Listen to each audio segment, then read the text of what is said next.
लासलगावहून दिल्लीच्या दिशेने रवाना होणारी कांदा एक्सप्रेस आता शेतकऱ्यांच्या विरोधामुळे चर्चेत आली आहे। कांद्याचे दर नियंत्रणात आणण्यासाठी सरकार बफर स्टॉकमधील कांदा दिल्लीला पाठवत असताना यामुळे बाजारभाव पुन्हा कोसळतील आणि त्याचा फटका कांदा उत्पादकांना बसेल असा शेतकऱ्यांनी आरोप केला आहे। याच कारणातून लासलगावमध्ये कांदा एक्सप्रेस रोखण्याचा प्रयत्न करण्यात आला आणि या विरोधामुळे काही काळ रेल्वे स्थानकावर तणावाचं वातावरणही निर्माण झालं। आप फांसी पे लटकवा दीजिए, लेकिन गोली मार दीजिए, लेकिन ये ट्रेन नहीं जाएगी, ये ट्रेन नहीं जाएगी। शेतकऱ्यांनी रोखली कांदा एक्सप्रेस। सड़ा हुआ प्याज लेके ट्रेन जा रही है, अच्छा प्याज कौन लेके जाएगा? कांद्याचे भाव जाणून बुजून पाडण्याचा कट कोणाचा? अखेर शेतकऱ्यांच्या विरोधासमोर झुकलं रेल्वे प्रशासन। केंद्र सरकारनं कांद्याचे वाढते दर नियंत्रणात आणण्यासाठी बफर स्टॉकमधील कांदा दिल्लीला पाठवण्याचा निर्णय घेतला। त्यासाठी लासलगाव रेल्वे स्थानकावर 21 बोगींची मालगाडी दाखल झाली। मात्र सरकारी कांदा बाजारात मोठ्या प्रमाणावर उतरला तर कांद्याचे दर पुन्हा घसरतील अशी भीती शेतकरी व्यक्त करतायत। याच मुद्द्यावरून शेतकरी नेते गणेश निंबाळकर आक्रमक झाले। आता दिल्लीत असा काय कांद्याचा तुटवडा झाला हो? आमच्या आयुष्यामध्ये इथं वाढलेलं डिझेल, खत, मजुरी, आम्हाला काहीच त्या ठिकाणी परवडण असं असताना तुम्ही त्या ठिकाणी सडलेल्या कांद्याला दिल्लीला घेऊन चाललाय। मग आमचा जो चांगला कांदा आहे, जो मार्च एप्रिल मे मध्ये आम्ही साठवून ठेवलेला आहे घरी, त्या कांद्याचं करायचं काय? कारण हा जेव्हा 30 रुपयानं तुम्ही दिल्लीला विकाल, त्यावेळेस तो 30 रुपयामध्ये दिल्लीला विकाल तर आमचा साहजिक इथं 10 रुपयानं इथं व्यापारी त्या ठिकाणी पुकारतील। मग काय करायचं? आमच्या पुढे गेली 5 वर्ष हा प्रश्न आहे। मी ओरडून सांगतोय शेतकऱ्यांना, सरकारला, सगळ्यांनाच, मुख्यमंत्र्यांना अडवून सांगण्याचा प्रयत्न केला, पण कोणी ऐकतच नाहीये। मग जर कोणी ऐकत नसेल तर असा जीव जाळत बसण्यापेक्षा या अशा ट्रेनांमध्ये आमचं जर गुपित लपलेलं आहे या थांबवल्या पाहिजे। यामध्ये लक्ष दिलं पाहिजे की याच्यात कोणता कांदा आहे। सडलेला कांदा चाललाय, तुम्ही दिलेले कुठलेही निर्देशांक त्यांनी पूर्ण केलेला नाहीये। त्या निर्देशांक नाकारून ही ट्रेन जर जात असेल, सडलेले कांदे घेऊन जात असेल, मग चांगल्या कांद्याचं काय करायचं? दिल्लीला चालतं का सडका कांदा? आणि मग चांगला कांदा का नाही चालत? दिल्लीला कांदा घेऊन जाणारी एक्सप्रेस रोखण्याचा त्यांनी प्रयत्न केला। कांदा उत्पादक शेतकऱ्यांना सध्या चांगला बाजारभाव मिळत असताना सरकारी बफर स्टॉकचा कांदा देशांतर्गत बाजारात आणून शेतकऱ्यांच्या दरावर गदा आणू नये अशी त्यांची भूमिका आहे।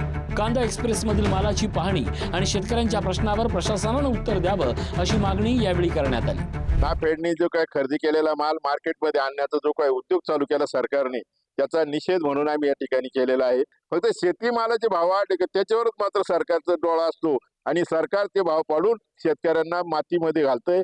याचा निषेध आम्ही करतो आणि संघटना हे सहन करण्याने मोठ्या प्रमाणामध्ये रस्ता रोको आंदोलन सुद्धा या ठिकाणी होती।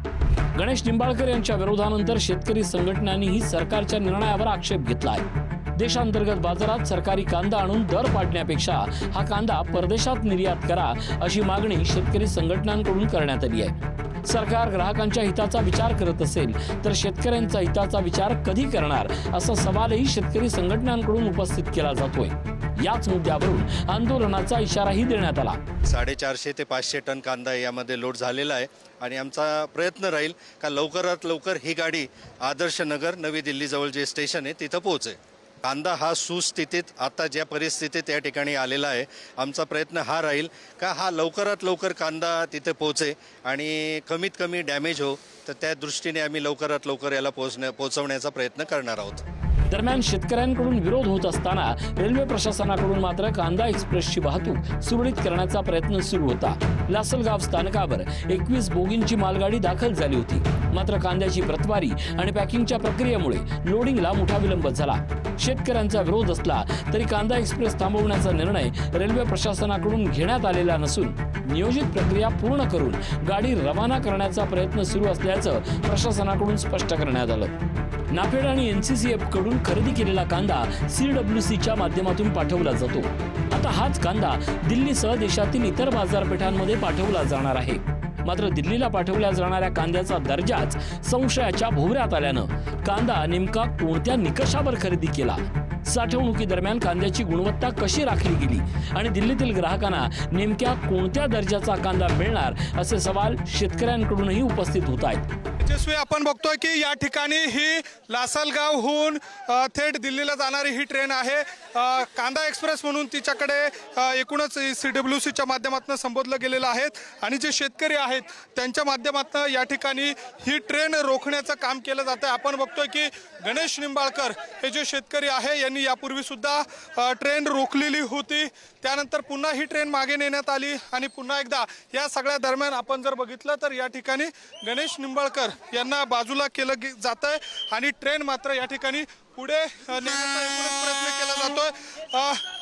आपण बघतोय की ट्रेन समोरच्या बाजूला आहे. अशा सगळ्या दरम्यान आता हा संपूर्ण या ठिकाणी झटापटीचा भाग आपल्याला बघायला मिळतो. या ठिकाणी ही जी ट्रेन आहे CWC ओनियन रेक म्हणून आपण बघतो की ती आता दिल्लीच्या दिशेने रवाना होते. काही वेळापूर्वी ही ट्रेन रोखून धरण्यात आलेली होती, ती मात्र आता या ठिकाणी रवाना होते. तिला रोखण्याचं काम या ठिकाणी गणेश निंबाळकर यांच्या वतीनं केलं गेलेलं होतं. खरं म्हणजे याच ट्रेनमध्ये मोठ्या प्रमाणात कांदे भरलेले आहेत. साधारणपणे 450 मेट्रिक टन जो कांदा आहे तो आता दिल्लीच्या दिशेनं रवाना होतोय. लासलगाव रेल्वे स्थानकावर दिल्लीच्या दिशेनं निघणाऱ्या या कांदा एक्सप्रेसला शेतकऱ्यांनी विरोध केला असला तरी सरकारचा कांदा बाजारात आणण्याचा निर्णय कायम आहे. आता या कांद्यामुळे दिल्लीतील ग्राहकांना किती दिलासा मिळतो आणि त्याचवेळी लासलगावसह नाशिकच्या कांदा उत्पादकांच्या बाजारभावावर त्याचा किती परिणाम होतो हे पाहणं महत्त्वाचं ठरणार आहे.